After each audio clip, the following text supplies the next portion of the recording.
Assalamualaikum warahmatullahi wabarakatuh. Halo sahabat semua. Apa kabarnya hari ini? Semoga kalian semua dalam keadaan sehat, penuh kebahagiaan, dan selalu dalam lindungan Allah Subhanahu wa Ta'ala. Selamat datang di channel Kisah Kehidupan, tempat di mana kisah nyata, penuh inspirasi, perjuangan, dan realita kehidupan, kita hadirkan untuk kalian semua. Kali ini, kita akan membahas sebuah kisah yang penuh teka-teki, haru, dan juga perjuangan luar biasa. Kisah tentang seorang TKW yang mendapatkan pekerjaan yang sangat tidak lazim dari majikannya di Arab. Sebuah perjalanan yang penuh risiko, keberanian, dan akhirnya, sebuah kejutan yang akan mengubah segalanya. Bayangkan seorang perempuan bernama Siti. Ia pergi ke negara asing untuk mencari kehidupan yang lebih baik, tetapi yang ia temui justru tantangan yang tak pernah ia bayangkan sebelumnya. Majikannya memberikan tugas-tugas yang tak pernah ia pikirkan sebelumnya, tetapi Siti memilih untuk melawan segalanya demi harga diri dan keimanannya. Perjuangan Siti bukan hanya tentang dirinya, tetapi tentang suara perempuan-perempuan lain yang pernah atau masih mengalami hal serupa. Sahabat semua, dari mana asal daerah kalian? Beritahu kami di kolom komentar. Kami sangat senang bisa mengetahui dari mana kalian semua berasal. Dan jangan lupa, bagi yang baru pertama kali datang ke channel ini, jangan lupa untuk like, subscribe, dan nyalakan lonceng notifikasi agar tidak ketinggalan cerita-cerita menarik lainnya. Semoga kita semua bisa mengambil pelajaran, kekuatan, dan inspirasi dari setiap kisah yang kita bagikan di sini. Mari kita dukung perempuan-perempuan tangguh dimanapun mereka berada. Selamat menonton, dan semoga kalian mendapatkan banyak pelajaran dari kisah ini. Di sebuah desa kecil yang dikelilingi ladang jagung yang menguning, suara lonceng kecil di pintu rumah Laila berdenting lembut. Angin sore berhembus pelan, membawa aroma tanah yang baru saja disiram hujan. Laila, seorang perempuan muda dengan kerudung lusuh yang tersampir di pundaknya, berdiri di ambang pintu, menatap kosong ke jalan setapak yang mengarah ke pasar. Di tangannya, sebuah amplop tua tergenggam erat. Surat itu sudah dibuka berkali-kali, tetapi isinya masih saja seperti mimpi buruk yang terus menghantui pikirannya. Laila, kamu yakin mau pergi? Suara pelan ibunya, Sari, memecah kesunyian. Pertanyaan itu berulang seperti gema di kepalanya. Entah sudah berapa kali ia menjawab dengan anggukan kecil, seperti robot yang diprogram untuk tak punya pilihan. Namun hari ini, di sore yang sepi itu, Laila menjawab dengan suara serak. Bu, ini bukan soal pilihan. Ini soal bertahan hidup. Kalau aku nggak pergi, siapa yang bakal bayar utang kita? Sari terdiam. Mata tuanya berkaca-kaca, tetapi tidak ada air mata yang tumpah. Ia sudah kehabisan tangis sejak hari suaminya, ayah Laila, meninggalkan mereka tanpa pamit. Laila tahu bahwa kepergian ayahnya menyisakan luka yang dalam bagi ibunya. Luka yang membuatnya merasa bersalah jika ia juga harus pergi meninggalkan Sari sendirian. Namun, waktu tidak memberi ruang untuk keraguan. 2 hari kemudian, dengan koper kecil dan doa yang lirih, Laila meninggalkan desanya. Di bus menuju kota, ia memegang tiket pesawat dengan tangan gemetar. Ia tidak pernah naik pesawat sebelumnya, bahkan tidak pernah membayangkan akan meninggalkan Indonesia. Ketika pesawat lepas landas dari Jakarta, Laila memejamkan mata. Ia mencoba membayangkan seperti apa kehidupan di Arab Saudi nanti. Tapi bayangan itu tidak pernah jelas. Semuanya terasa asing dan menakutkan. Permisi, ini kursi saya, suara berat seorang pria memecah lamunannya. Laila mengangkat wajah dan melihat seorang pria paruh-baya dengan senyum ramah.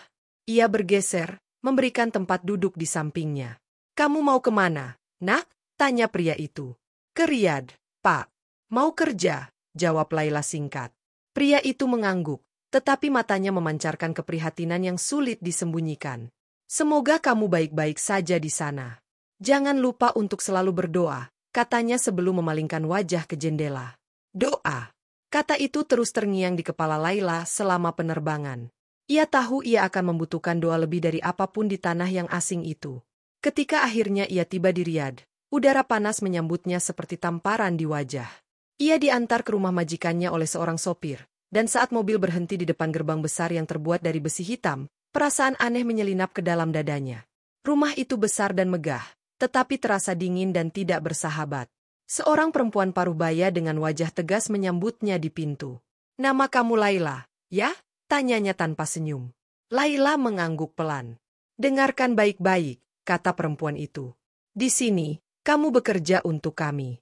Jangan melawan, jangan banyak bertanya, dan jangan pernah masuk ruangan yang tidak seharusnya kamu masuki. Nada suaranya membuat Laila merinding. Namun, ia menundukkan kepala dan menjawab, "Iya, Bu." Hari-hari pertama di rumah itu berjalan seperti dalam kabut. Pekerjaan rumah tangga yang berat, jam kerja yang panjang, dan kesepian yang menggigit membuat Laila merasa seperti tahanan di istana. Tetapi semua itu masih bisa ia tahan, sampai suatu malam ia dipanggil ke ruang kerja majikan laki-laki. "Laila," panggilnya dari balik meja kerja yang besar dan gelap. Lampu redup di ruangan itu membuat bayangannya tampak lebih besar dari seharusnya. "Iya, Pak," jawab Laila dengan suara kecil. "Duduk." Laila ragu, tetapi akhirnya duduk di kursi di depan meja. Majikannya menatapnya lama, terlalu lama, sebelum akhirnya berkata, "Kamu tahu kan, di sini saya yang menentukan segalanya." Laila hanya mengangguk. "Bagus. Kalau begitu, saya ingin kamu melakukan sesuatu untuk saya." Ketika ia menjelaskan apa yang ia inginkan, darah Laila terasa berhenti mengalir. Matanya membelalak, tetapi lidahnya keluh. Ia tidak percaya apa yang baru saja ia dengar. "Pak, saya nggak bisa," katanya dengan suara bergetar. Majikannya tersenyum tipis, tetapi matanya tidak menunjukkan keramahan. "Saya tidak suka mendengar kata, 'tidak,' Laila. Apalagi dari orang seperti kamu." Laila berdiri. Lututnya gemetar, tetapi ia memaksakan diri untuk tegak. "Maaf, Pak. Saya nggak bisa. Tolong jangan suruh saya melakukan itu." Malam itu, Laila kembali ke kamarnya dengan tubuh lemas dan hati yang diliputi ketakutan. Ia tahu ia telah membuat majikannya marah, tetapi ia tidak bisa melanggar prinsipnya. Seminggu kemudian, ancaman itu menjadi kenyataan. Majikannya memutuskan kontrak kerjanya dan mengusirnya tanpa uang sepeser pun. Laila ditinggalkan di jalan, sendirian, di kota yang tidak ia kenal. Ia mencoba mencari perlindungan di KBRI, tetapi proses untuk pulang ke Indonesia tidaklah mudah. Selama berminggu-minggu, ia hidup di penampungan, menunggu dengan cemas hari kepulangannya. Ketika akhirnya ia tiba di Indonesia, ia pulang ke desanya dengan hati yang penuh luka. Namun, waktu ternyata masih menyimpan kejutan lain untuknya. Matahari pagi menembus celah-celah tirai kamar sederhana Laila. Suara ayam berkokok memecah keheningan, namun tidak mampu mengusir gelap yang bersarang di hatinya. Ia duduk di sudut kamar, memeluk lutut, menatap lantai bambu yang mulai berlubang. Semenjak kembali dari Arab Saudi, hidupnya terasa seperti bayangan tanpa bentuk. Ibunya mengetuk pintu pelan. "Laila, ayo makan dulu, Nak." Laila menggeleng tanpa menoleh. "Bu, aku nggak lapar." "Laila, kamu harus kuat. Semua ini sudah berlalu. Kita bisa mulai lagi." Kata-kata ibunya terdengar seperti janji kosong. Laila tahu niat ibunya baik, tetapi kenyataan tidak semudah itu. Nama baiknya di desa sudah menjadi bahan gunjingan. Orang-orang yang dulu memujinya karena berani merantau kini berbisik-bisik di belakangnya. Katanya kerja di luar negeri, kok pulang nggak bawa apa-apa? Pasti dia bikin masalah di sana. Kasihan ibunya. Sudah tua tapi anaknya malah jadi beban lagi. Setiap kalimat itu menusuk seperti duri. Namun, yang lebih menyakitkan adalah sikap ayahnya. Sejak Laila pulang, pria itu jarang pulang ke rumah. Ketika akhirnya datang, ia hanya duduk di sudut ruang tamu, menatap kosong keluar jendela. "Kenapa pulang, Laila? Kenapa nggak coba bertahan sedikit lagi?" Pertanyaan itu masih terngiang di kepala Laila, meski sudah berminggu-minggu berlalu. Namun, di balik luka yang tak terlihat, Laila menyimpan rahasia. Rahasia yang tidak pernah ia ceritakan kepada siapapun, bahkan kepada ibunya. Malam-malam di kamar majikannya, tatapan tajam yang mengintimidasi, permintaan tak pantas yang terus menghantui mimpi buruknya. Ia tidak bisa membayangkan reaksi orang-orang jika mereka tahu apa yang sebenarnya terjadi. Waktu berlalu, tapi tidak ada yang berubah. Hari-hari Laila diisi dengan pekerjaan kecil di desa, membantu tetangga menjahit, atau memetik sayuran di ladang. Ia mencoba mengisi pikirannya dengan kesibukan, tetapi luka batinnya terlalu dalam untuk sembuh begitu saja. Sampai suatu pagi, sesuatu yang tidak biasa terjadi. Laila sedang mencuci pakaian di sungai ketika suara ribut-ribut terdengar dari jalan utama desa. Ia mengangkat kepala, melihat beberapa anak kecil berlari sambil menunjuk ke arah sebuah mobil hitam yang melaju pelan. "Mobil siapa itu?" bisik salah satu ibu yang berdiri di tepi sungai. Mobil itu berhenti tepat di depan rumah Laila. Pintu belakang terbuka, dan seorang pria turun dengan langkah mantap. Wajahnya tertutup kacamata hitam, tetapi tubuh tinggi dan auranya yang mengintimidasi membuatnya sulit untuk tidak dikenali. Laila menjatuhkan ember yang ia bawa. Air sabun tumpah ke tanah, tetapi ia tidak peduli. Ia tahu siapa pria itu. Majikannya. Ibunya keluar dari rumah, bingung dengan tamu tak diundang itu. Ada apa, Pak? Bapak siapa ya? Pria itu membuka kacamata hitamnya dan tersenyum tipis. Saya mencari Laila. Laila ingin bersembunyi, tetapi tubuhnya terasa membeku. Kakinya tidak mau bergerak, meskipun hatinya menjerit untuk lari. Ibunya menoleh ke arahnya. Laila, ini siapa? Kenapa dia mencari kamu? Laila mengumpulkan keberanian untuk melangkah maju. Saya di sini, Pak. Ada apa? Majikannya menatapnya lama, seolah sedang menimbang-nimbang sesuatu. Kita perlu bicara. 4 mata. Ibunya tampak khawatir. Pak, kalau ada masalah, bicarakan saja di sini. Saya ibunya Laila. Tidak, Bu, potong pria itu. Ini urusan pribadi. Laila menelan ludah. Ia tahu ini bukan ide yang bagus, tetapi ia juga tahu pria ini tidak akan pergi sampai ia mendapatkan apa yang ia inginkan. Ibu, enggak apa-apa. Saya akan bicara dengannya di dalam, kata Laila akhirnya. Di dalam rumah, suasana terasa mencekam. Majikannya duduk di kursi kayu tua, sementara Laila berdiri di dekat pintu, siap kabur jika keadaan memburuk. Kenapa Bapak datang ke sini? Tanya Laila dengan suara bergetar. Pria itu tersenyum, tetapi senyum itu tidak mengurangi ketegangannya. Laila, saya datang untuk minta maaf. Minta maaf. Laila mengerutkan kening. Setelah semua yang Bapak lakukan. Ya, jawabnya tegas. Saya tahu saya salah. Saya tahu saya telah melewati batas. Dan saya menyesalinya. Laila tertawa sinis. Menyesal? Setelah membuat hidup saya hancur? Setelah membuat saya kehilangan harga diri di depan keluarga dan desa saya? Pria itu terdiam.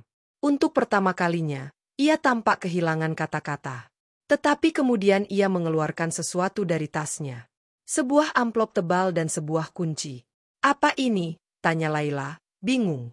Ini adalah tanda permintaan maaf saya, jawab pria itu. Amplop ini berisi uang yang cukup untuk membayar semua utang keluargamu. Dan kunci ini adalah kunci perusahaan kecil di kotamu. Sekarang itu milikmu. Laila terdiam. Otaknya berputar, mencoba memahami apa yang baru saja terjadi.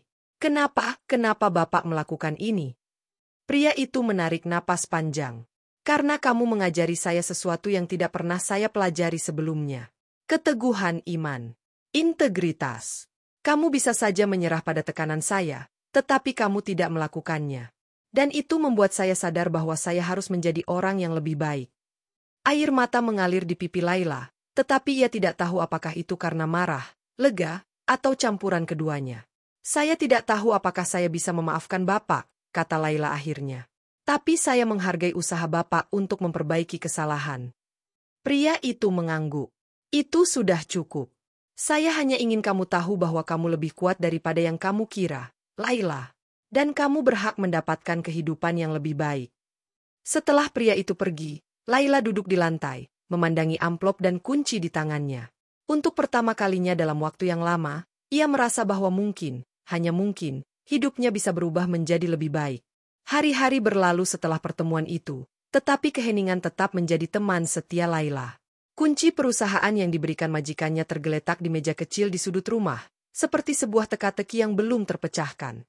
Ibu dan ayahnya tidak banyak bertanya, tetapi Laila tahu mereka memendam rasa ingin tahu yang besar. Laila, kamu yakin gak mau cerita apa-apa tentang tamu itu? Suara ibunya terdengar pelan, hampir seperti bisikan. Bu, aku cuma gak mau ingat lagi. Semua itu terlalu berat. Laila mencoba tersenyum, tetapi senyumnya lebih mirip luka yang tersamar. Namun, takdir seringkali hadir dengan caranya sendiri yang tak terduga. Suatu pagi, ketika Laila sedang menyapu halaman depan, tetangganya, Pak Karim, datang tergopoh-gopoh. Wajahnya merah karena berlari, keringat membasahi dahi. Laila, kamu tahu nggak apa yang aku dengar di pasar tadi? Laila meletakkan sapunya. Ada apa, Pak Karim? Majikanmu itu, orang Arab yang datang ke sini, Ternyata dia punya perusahaan besar di Jakarta. Aku dengar dia mau bikin cabang di kota kita, dan itu, Pak Karim berhenti sejenak, menarik napas. Itu perusahaan yang dia kasih ke kamu. Kata-kata itu seperti petir di siang bolong. Laila terdiam, mencoba mencerna informasi yang baru saja ia dengar. Laila, benar itu perusahaanmu sekarang? Tanya Pak Karim lagi, matanya berbinar-binar penuh rasa ingin tahu. Laila tidak tahu harus menjawab apa. Ia hanya mengangguk pelan, tetapi tangannya gemetar. Pak Karim tertawa kecil. Wah, kamu hebat, Laila. Enggak semua orang dapat rejeki seperti ini. Namun, di dalam hatinya, Laila tidak merasa hebat. Ia merasa seperti kapal yang terombang-ambing di tengah badai. Perusahaan itu adalah simbol dari sesuatu yang lebih besar, penghinaan, ketakutan, dan trauma yang masih membayangi setiap langkahnya. Malam itu, Laila duduk di meja kecil di kamarnya, menatap kunci perusahaan yang kini terasa lebih berat daripada sebelumnya. Ia memutar ulang semua yang telah terjadi, mencoba mencari jawaban di balik keputusan pria itu.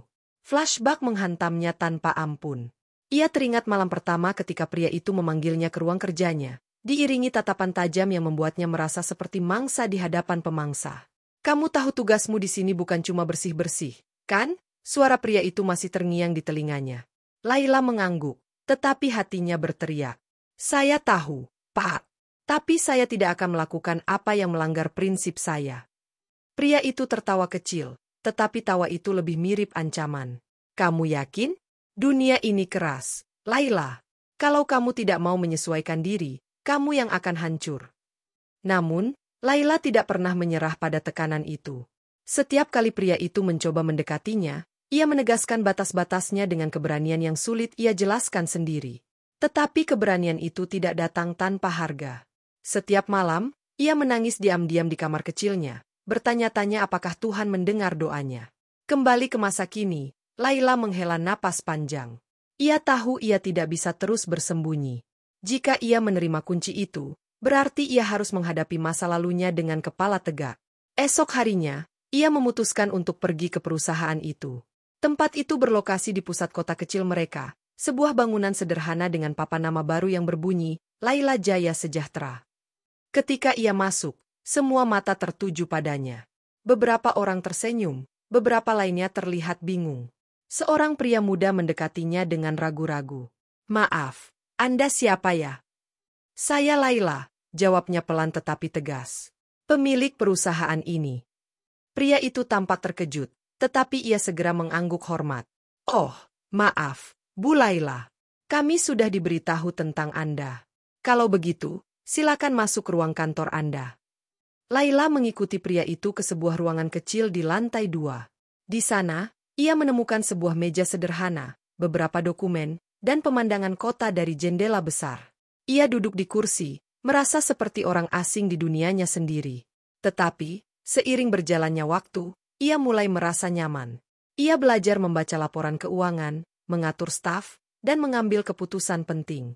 Namun, di balik semua itu, ia tidak pernah lupa alasan mengapa ia berada di posisi ini.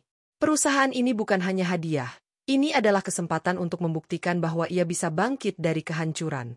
Beberapa bulan kemudian, desa tempat Laila tinggal mulai berubah. Jalanan yang dulu berlubang kini diperbaiki, sekolah-sekolah menerima sumbangan, dan banyak warga desa yang mendapatkan pekerjaan di perusahaan Laila. Tetapi, di tengah semua kesuksesan itu, Laila tetap rendah hati. Ia tahu bahwa uang dan kekuasaan bukanlah tujuan akhir. Yang paling penting adalah menjaga integritas dan membantu mereka yang membutuhkan. Dan meskipun ia tidak pernah benar-benar melupakan luka masa lalunya, ia belajar bahwa setiap luka bisa menjadi pintu menuju kekuatan baru.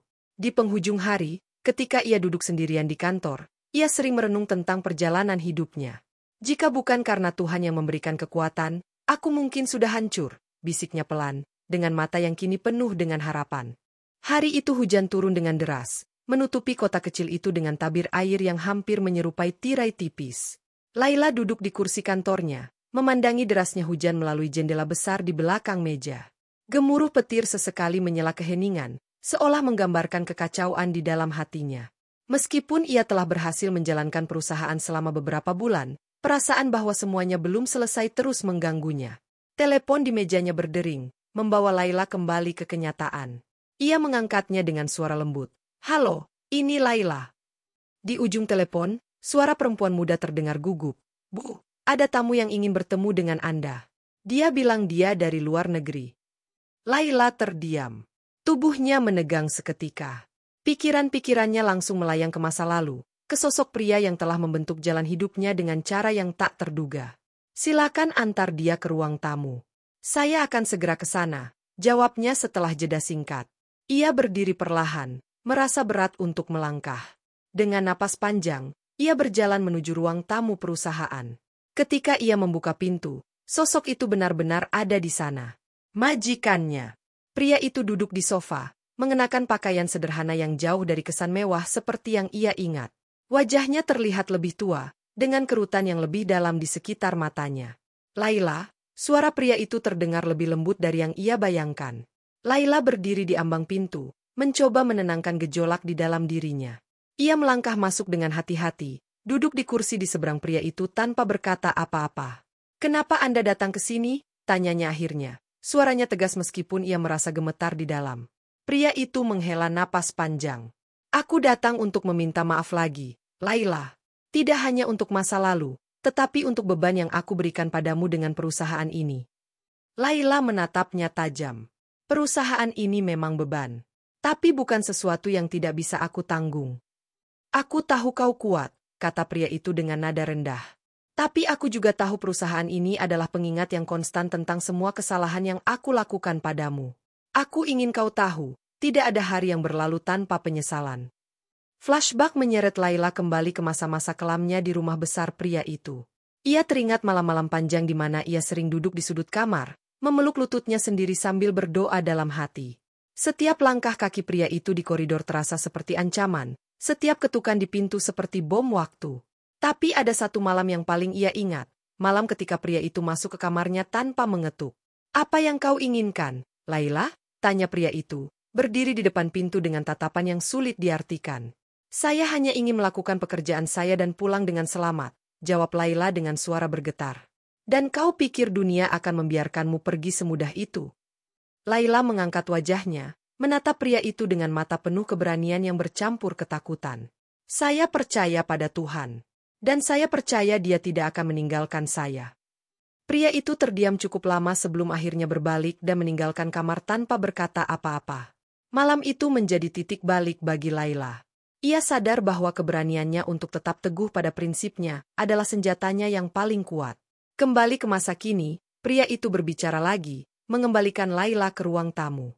"Laila, aku tidak bisa mengubah masa lalu, tetapi aku ingin memastikan masa depanmu lebih baik. Jika perusahaan ini menjadi beban, kau bisa menyerahkannya kembali padaku." Laila menggeleng perlahan. "Tidak. Perusahaan ini bukan hanya milik saya sekarang. Ini adalah harapan bagi banyak orang di kota ini. Jika Anda benar-benar ingin menebus kesalahan, bantu saya membangunnya, tetapi jangan pernah mengambilnya kembali."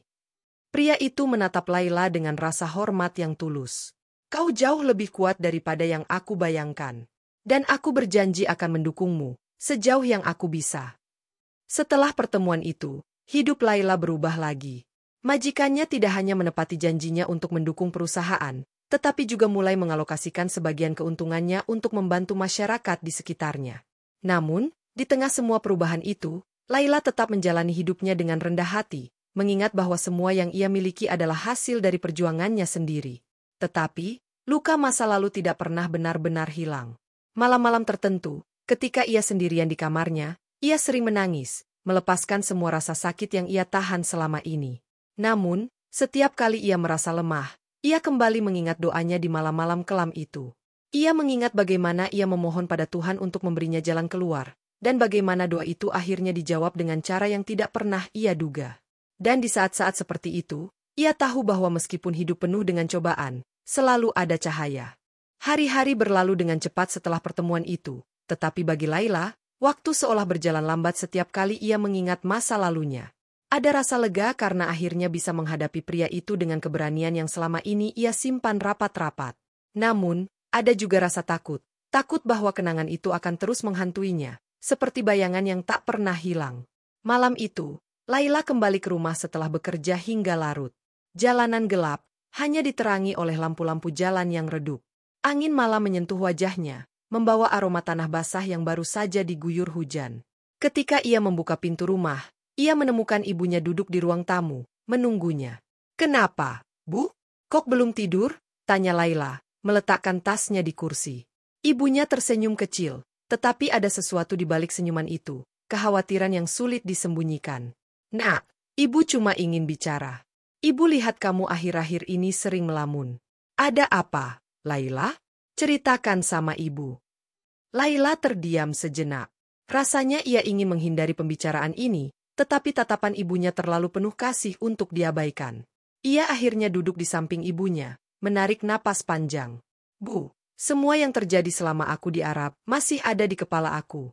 Kadang aku merasa aku nggak akan pernah bisa lepas dari bayangan itu," kata Laila dengan suara pelan. Ibunya menggenggam tangan Laila erat-erat. "Laila, kamu sudah melalui banyak hal. Dan ibu bangga sama kamu. Tapi kamu harus tahu, Tuhan memberikan cobaan bukan untuk menghancurkan kita, tapi untuk menguatkan kita." Laila menatap ibunya, matanya mulai basah. "Bu, aku selalu bertanya-tanya. Kenapa aku? Kenapa aku yang harus mengalami semua itu?" Ibunya tersenyum lembut, menghapus air mata di pipi Laila. "Karena Tuhan tahu, kamu bisa melaluinya. Kamu tidak sendirian, Laila. Ibu selalu ada di sini untuk kamu." Malam itu, setelah pembicaraan dengan ibunya, Laila duduk di kamarnya. Ia membuka laci kecil di meja, mengeluarkan sebuah buku catatan tua yang sudah usang. Buku itu adalah saksi bisu dari semua doa dan harapannya selama ia bekerja di Arab. Setiap halaman penuh dengan tulisan tangan yang berisi permohonan kepada Tuhan, permintaan agar ia diberi kekuatan untuk bertahan, dan janji bahwa ia akan menjadi seseorang yang lebih baik jika ia berhasil melewati semuanya. Ia membuka salah satu halaman yang paling ia ingat. Di sana, ia pernah menulis, "Tuhan, jika ini adalah bagian dari rencana MU, berikan aku kekuatan. Jangan biarkan aku kehilangan iman, meskipun dunia seolah ingin menghancurkanku." Membaca tulisan itu lagi membuat hatinya bergetar. Ia menyadari bahwa meskipun perjalanan hidupnya penuh dengan luka, ia telah tumbuh menjadi seseorang yang jauh lebih kuat daripada yang pernah ia bayangkan. Pagi berikutnya, ketika ia sampai di kantor, ia disambut dengan sebuah kejutan. Salah satu stafnya, Rani, menghampirinya dengan wajah ceria. "Bu Laila, ada sesuatu yang harus Anda lihat. Ini ada di koran pagi ini." Rani menyerahkan koran itu dengan antusias. Laila membukanya, dan matanya langsung tertuju pada sebuah artikel dengan judul besar, "Seorang pengusaha Arab bantu bangun ekonomi lokal melalui perusahaan yang diserahkan pada mantan TKW."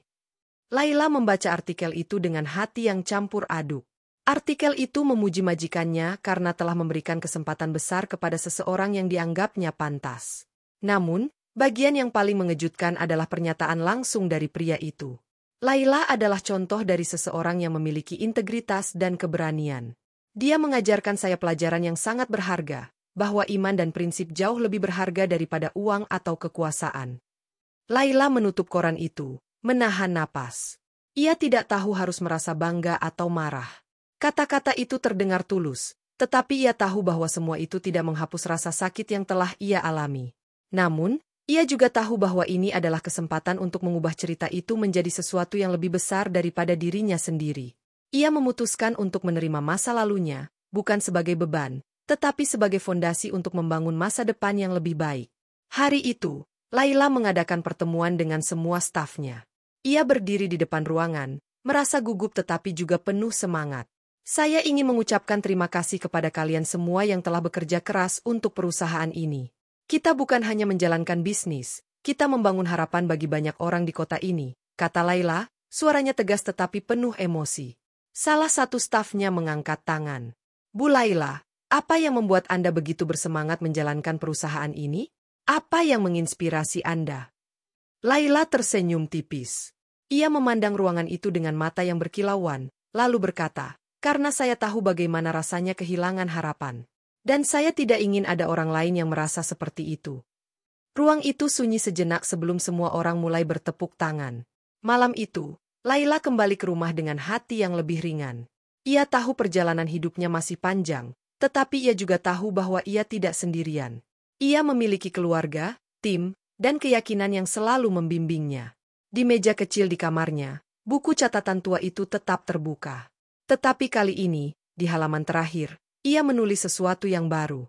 Tuhan, terima kasih telah memberiku kekuatan. Aku siap untuk melanjutkan perjalanan ini, tidak peduli seberapa berat jalannya.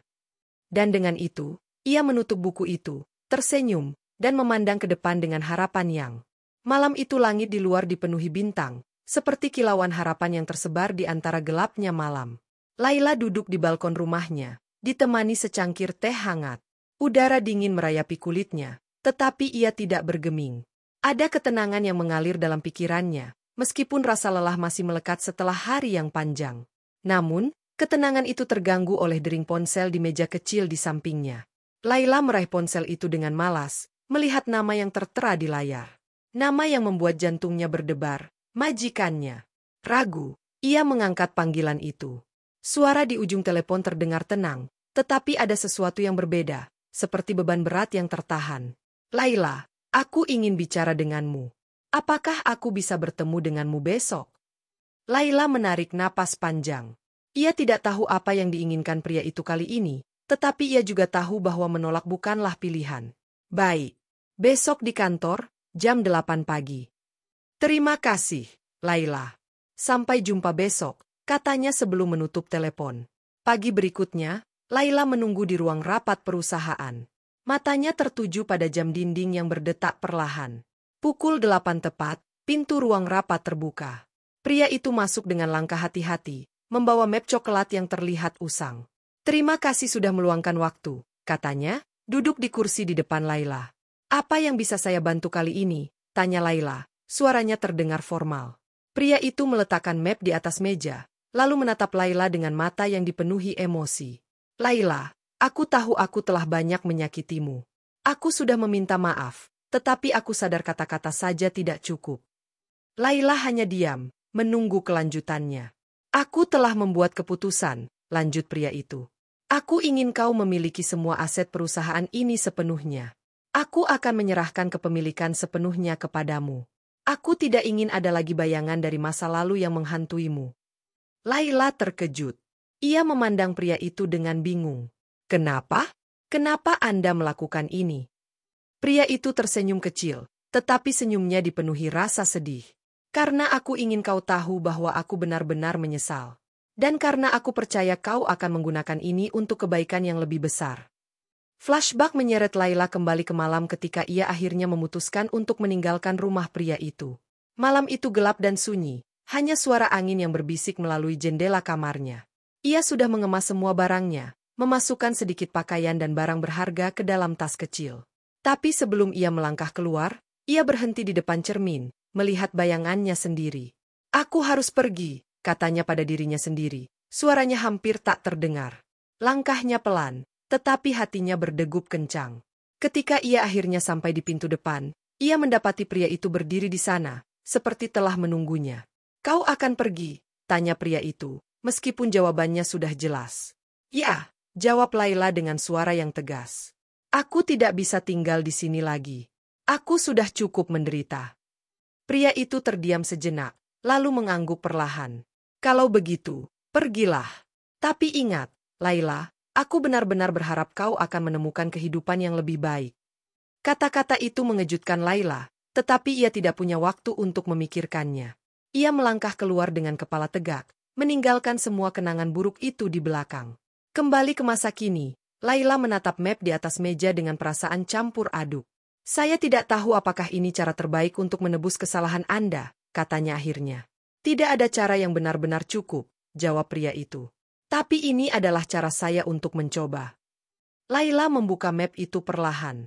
Di dalamnya, ada dokumen resmi yang menyatakan bahwa semua aset perusahaan akan diserahkan kepadanya.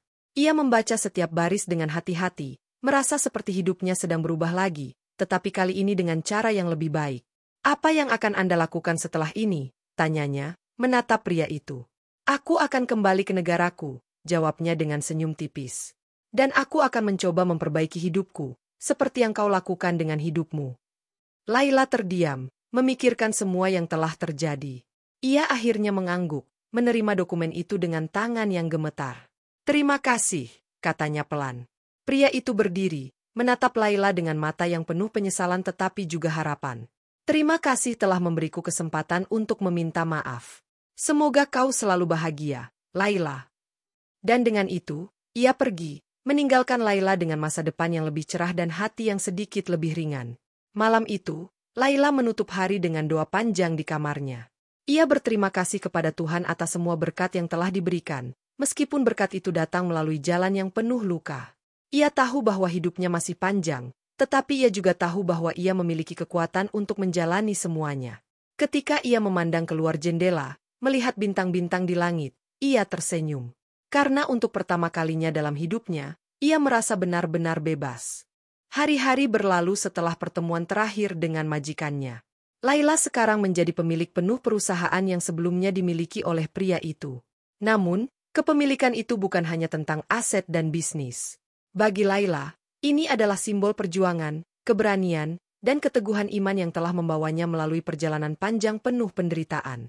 Dia memutuskan untuk menggunakan semua sumber daya yang dimilikinya untuk membantu perempuan-perempuan lain yang mengalami nasib serupa dengannya. Perusahaan itu bukan hanya sekadar bisnis, sekarang menjadi pusat pelatihan dan pemberdayaan bagi TKW yang ingin mendapatkan pendidikan, pelatihan kerja, serta pelatihan tentang hak-hak mereka. Laila berdiri di aula utama gedung perusahaan, memandang sekelompok perempuan yang sedang mengikuti kelas pelatihan. Suara langkah sepatu yang tenang mendekat membuatnya menoleh. Ada seorang wanita parubaya yang datang, mengenakan kerudung sederhana dan mata yang memancarkan kepercayaan diri. Wanita itu bernama Umu Siti, seorang mantan TKW yang berhasil membangun bisnis kecil di kampung halamannya.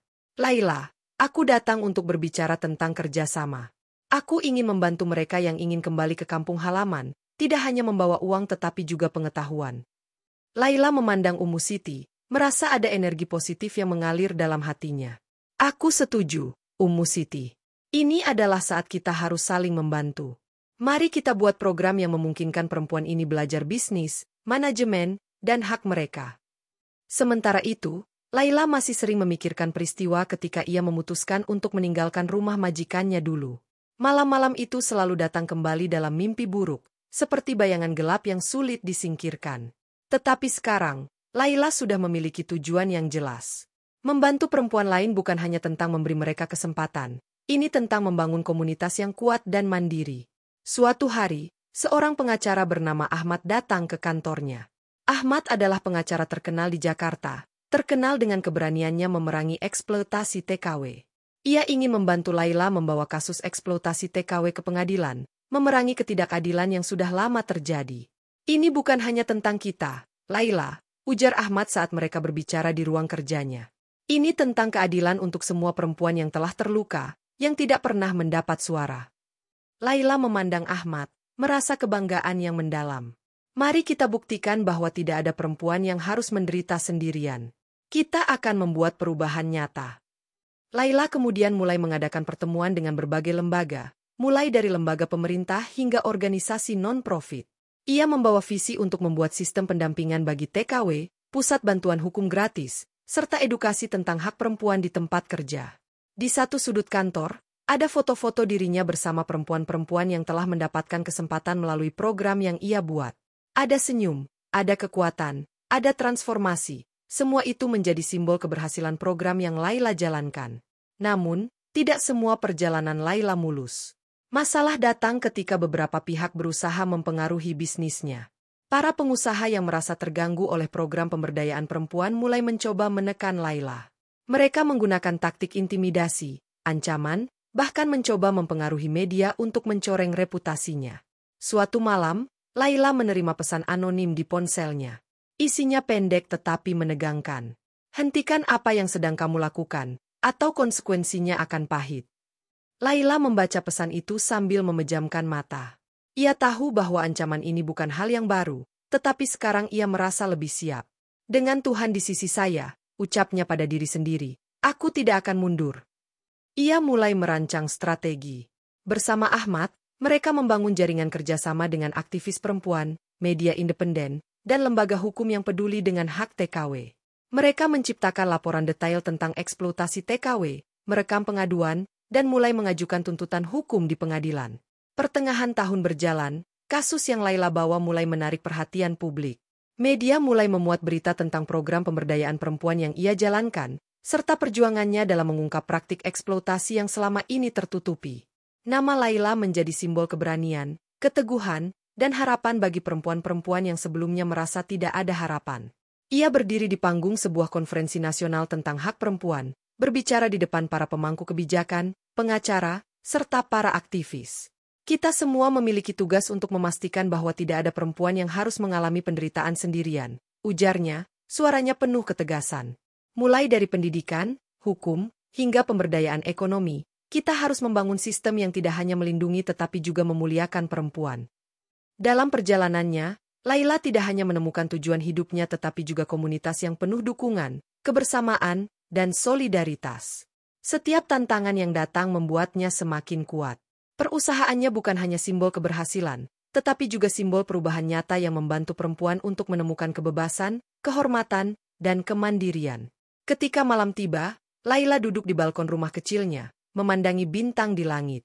Ia tahu perjalanan ini masih panjang, tetapi dengan keyakinannya, dengan setiap perempuan yang ia bantu, setiap pengacara yang mendukung, setiap aktivis yang berdiri di sisinya, Laila percaya bahwa perubahan itu nyata. Dengan satu niat, memperjuangkan hak perempuan, ia berdiri teguh, tidak hanya sebagai simbol perubahan, tetapi sebagai bukti bahwa keteguhan hati, keberanian, dan keimanan bisa mengubah dunia, satu perempuan pada satu waktu. Malam semakin gelap, tetapi Laila masih duduk di balkon kecil itu, secangkir teh hangat di tangan. Angin malam berhembus lembut, membawa aroma kota yang mulai tenang. Namun, di balik ketenangan itu, pikirannya tak pernah berhenti berputar. Satu hal yang selalu menghantuinya adalah masa lalu yang tak pernah benar-benar lepas dari ingatan, kejadian-kejadian yang membangun ketangguhannya tetapi juga meninggalkan luka dalam hatinya. Ia menatap gedung-gedung tinggi di kejauhan, simbol kesuksesan yang sekarang ia miliki. Tapi Laila tahu bahwa kesuksesan bukan hanya soal bisnis atau kekayaan, itu adalah simbol dari perjuangan panjang, dari penolakan terhadap ketidakadilan, serta komitmennya untuk membantu perempuan-perempuan yang pernah berada di posisinya dulu. Tiba-tiba, ponselnya berdering. Suara Ahmad muncul di ujung sana. Laila, aku ada kabar penting. Seseorang ingin bertemu denganmu.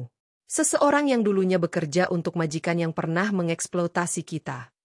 Suara Ahmad terdengar serius, dengan ketegangan yang terasa jelas di tiap katanya. Laila tahu bahwa kabar ini bukan hanya tentang kerja sama atau bisnis. Apa maksudnya, Ahmad? Tanyanya, jantungnya berdebar. Seseorang yang dulunya berada di balik layar, yang tahu banyak tentang eksploitasi TKW. Dia ingin berbicara langsung denganmu. Dia tahu hal-hal yang bisa mengungkap semua ini, seluruh jaringan yang selama ini tersembunyi. Suara Ahmad membuat adrenalin Laila mengalir deras. Kebenaran yang selama ini ia cari, yang ia perjuangkan, mungkin sekarang berada di ujung telunjuknya. Temukan di mana dia. Aku ingin bertemu dengannya malam ini. Lokasi pertemuan ditentukan di sebuah kedai kopi kecil di sudut kota. Tempat itu gelap dan remang-remang, suasana penuh rahasia. Meja kecil di pojok kedai menjadi saksi pertemuan itu. Lelaki itu muncul, tubuhnya kurus, wajahnya dipenuhi kerutan, matanya memancarkan kelelahan. Namanya Didi, mantan pekerja rumah majikan kaya di Riyadh.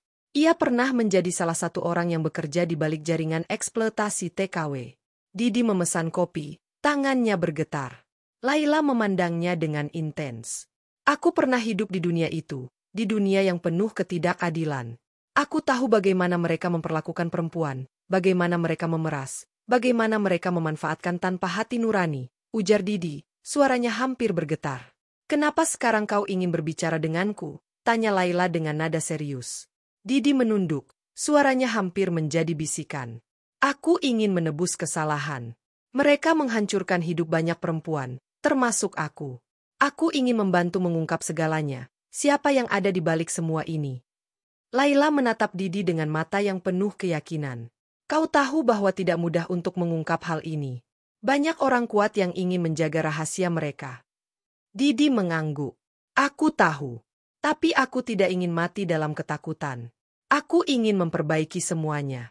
Jika kita bersatu, kita bisa mengungkap semua ini ke dunia. Setelah malam itu, Laila mulai membangun rencana yang lebih besar. Berkolaborasi dengan Ahmad, Didi, serta jaringan aktivis perempuan, mereka mulai membuat dokumen-dokumen yang memuat fakta, foto, dan kesaksian para perempuan.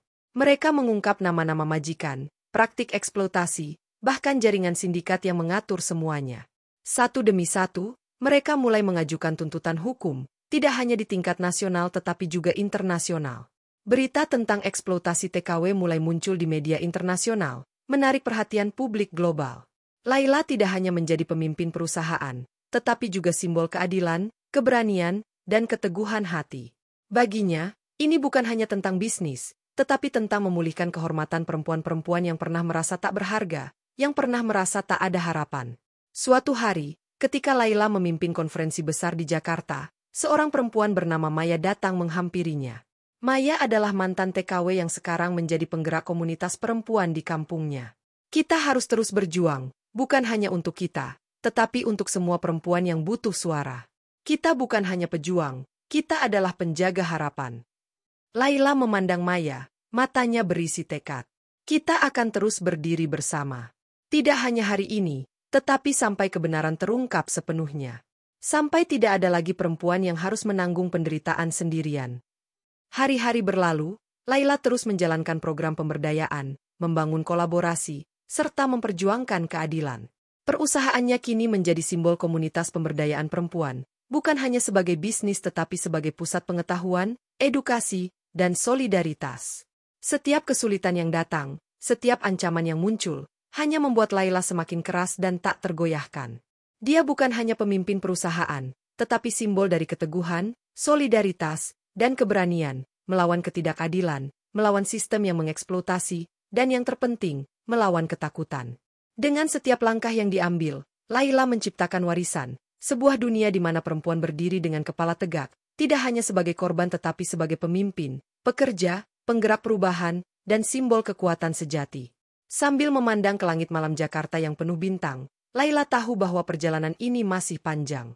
Tetapi ia tidak sendirian, ada ribuan perempuan yang berdiri di sisinya, siap untuk terus berjuang, untuk membangun dunia yang lebih adil, di mana semua perempuan bisa hidup tanpa ketakutan, tanpa penindasan, dan penuh kebanggaan. Pagi datang perlahan, cahaya matahari mulai memancar dari balik gedung-gedung tinggi Jakarta. Laila duduk di kantornya yang sekarang sudah dipenuhi berbagai dokumen, foto, serta laporan investigasi. Di atas meja, sebuah peta besar menunjukkan jaringan eksploitasi yang sudah mereka ungkap. Setiap garis dan titik menunjukkan bagaimana eksploitasi perempuan TKW mengakar begitu dalam di berbagai lapisan sistem. Namun, hari ini bukan sekadar tentang bisnis atau investigasi. Ini adalah tentang menyusun strategi besar untuk mengakhiri semua itu selamanya. Ada ketukan pintu. Ahmad masuk, wajahnya serius seperti biasa. Kita sudah mendapatkan petunjuk penting. Sumber terpercaya mengatakan bahwa ada majikan besar, seorang orang kaya, yang merupakan dalang di balik semua jaringan ini. Namanya Yusuf Al-Farisi. Dia memiliki koneksi kuat, bukan hanya di Arab Saudi tetapi juga di beberapa pengusaha besar di Indonesia. Laila memandang Ahmad dengan intens, setiap informasi seperti kunci yang membuka teka-teki panjang yang sudah ia hadapi bertahun-tahun. Kita harus menemukan dia, Ahmad. Tidak hanya untuk kita, tetapi untuk semua perempuan yang pernah diperas, dihina, dan ditindas. Kita akan bawa dia ke pengadilan, tunjukkan bahwa tidak ada tempat untuk penindasan seperti ini di dunia kita. Ahmad mengangguk. Namun, Laila tahu bahwa berbicara tentang penuntutan dan keadilan bukan perkara mudah. Yusuf Al-Farisi bukan hanya seorang pengusaha kaya tetapi juga memiliki jaringan politik yang melibatkan tokoh-tokoh penting di pemerintah dan bisnis Indonesia. Menghadapi orang seperti itu berarti berhadapan dengan sistem yang penuh korupsi, dengan ancaman, dan intimidasi. Tapi kita tidak bisa mundur sekarang. Ini saatnya kita berdiri tegak, menghadapi semua ini tanpa kompromi. Laila mulai membangun jaringan yang lebih luas. Berkolaborasi dengan aktivis perempuan dari berbagai daerah, mantan TKW, pengacara, serta jurnalis yang peduli dengan keadilan. Mereka membuat kampanye besar, memanfaatkan media sosial, dan memunculkan laporan-laporan investigasi yang mengungkap fakta tentang Yusuf Al-Farisi. Nama Yusuf mulai muncul di media internasional. Berita tentang penindasan TKW, praktik eksploitasi, dan kesaksian perempuan mulai disebarkan di seluruh dunia. Namun, ancaman datang tanpa henti. Telepon yang berisi intimidasi, pesan anonim yang datang melalui media sosial, hingga orang-orang tak dikenal yang mengawasi rumah Laila. Suatu malam, ketika Laila sedang berdiskusi di ruang kerjanya, seorang mantan TKW bernama Siti datang menemuinya. Siti memiliki luka di wajahnya, bekas penindasan yang sulit disembunyikan. Tapi matanya penuh keteguhan. Kita harus menang, Mbak. Jangan biarkan Yusuf menang. Dia tidak hanya menghancurkan hidup kita, tetapi juga menghancurkan banyak perempuan yang tidak pernah kita kenal. Siti menangis, bukan hanya karena luka tetapi juga karena ketakutan yang masih menghantui ingatannya. Kita akan melawan ini bersama. Tidak hanya dengan laporan, tetapi juga dengan solidaritas, kekuatan komunitas, dan penegakan hukum yang sejati. Malam hari, Laila mengadakan rapat besar bersama jaringan aktivis, pengacara, dan komunitas perempuan. Mereka merancang strategi besar untuk menggulingkan Yusuf Al-Farisi. Mereka memutuskan untuk membawa semua bukti ke pengadilan internasional, mengungkap kesaksian, mempublikasikan fakta-fakta tentang eksploitasi, serta menggiring opini publik agar masyarakat dapat melihat kebenaran yang selama ini disembunyikan. Tugas kita bukan hanya mengungkap kejahatan Yusuf, tetapi juga membangun sistem yang tidak memungkinkan penindasan seperti ini terjadi lagi, ujar Laila dalam rapat itu. Ia berbicara dengan suara penuh tekad, membangkitkan semangat semua yang hadir. 1 minggu setelah strategi mulai dilaksanakan, Yusuf Al-Farisi akhirnya muncul. Dia kembali ke Indonesia, dalam perjalanan untuk menghindari semua tuntutan hukum yang sekarang mulai menggila. Yusuf, seorang lelaki dengan jas mahal dan senyum licik, datang ke Jakarta dengan bodyguard yang menjaga ketat. Namun, Laila tidak mundur. Dengan jaringan yang sudah mereka bangun, mereka memblokir akses Yusuf di semua pintu. Yusuf, yang selama ini terbiasa memegang kendali, sekarang merasa ketakutan. Dalam pertemuan puncak di Gedung Pengadilan Internasional Jakarta, Yusuf akhirnya dihadapkan dengan para perempuan yang dulu pernah ditindas olehnya. Mereka semua berdiri bersama, Laila memimpin para perempuan untuk menuntut keadilan. Dengan semua bukti yang mereka miliki, rekaman, laporan medis, kesaksian, pengadilan memutuskan bahwa Yusuf Al-Farisi harus mempertanggungjawabkan semua kejahatan yang dilakukannya.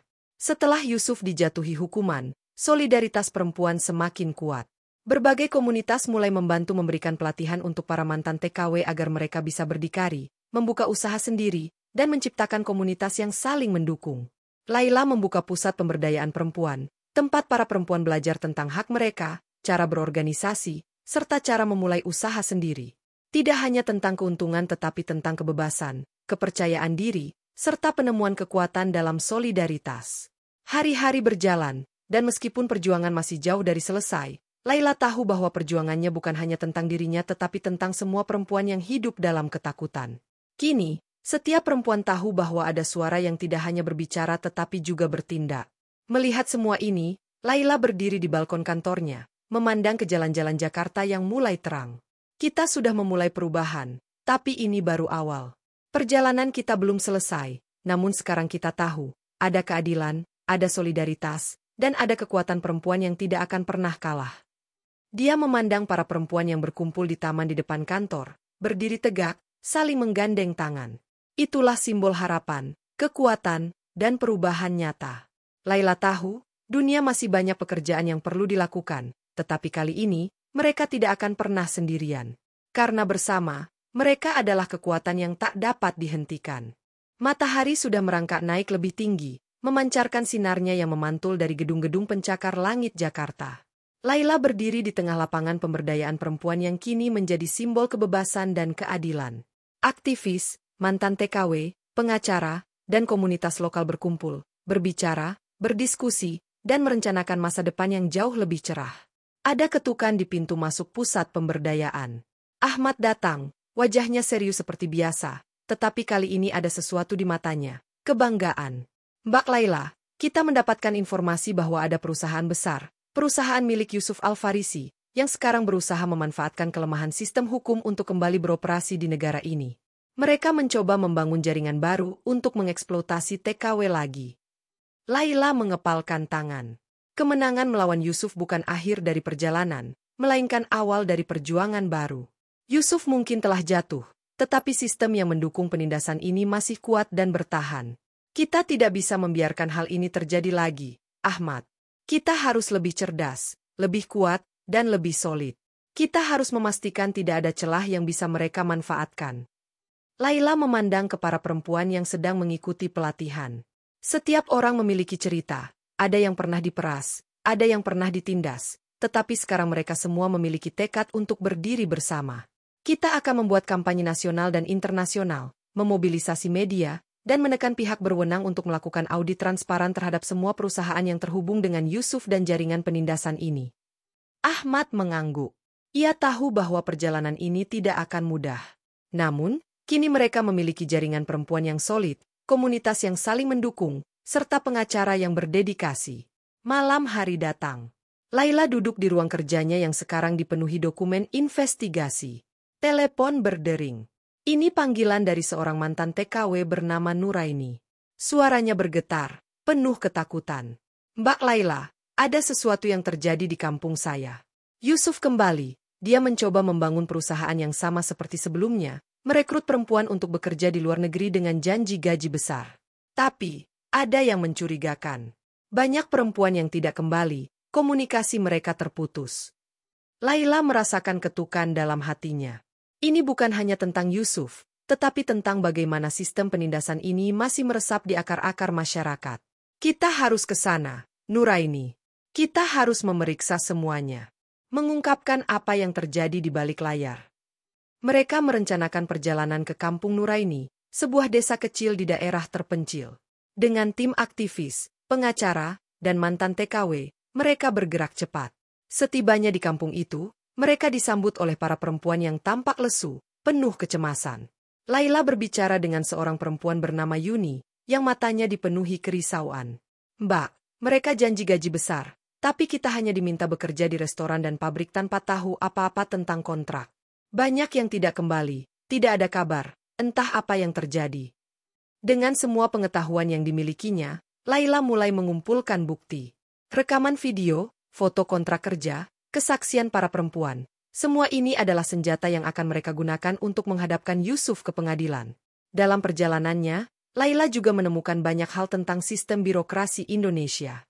Berhadapan dengan pejabat yang terlibat dalam praktik korupsi, menuntut audit transparan di perusahaan-perusahaan besar, dan berjuang untuk mendapatkan akses kepada media untuk menyebarkan fakta tentang Yusuf. Semua ini memerlukan kerja keras dan kesabaran.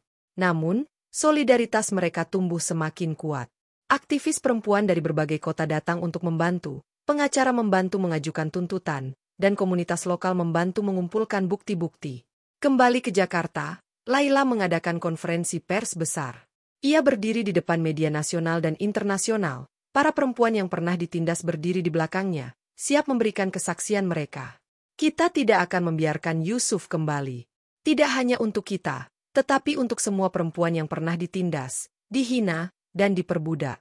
Kita akan menghapus penindasan ini, menciptakan sistem yang adil, dan memastikan bahwa setiap perempuan dapat hidup dengan kebebasan dan martabat.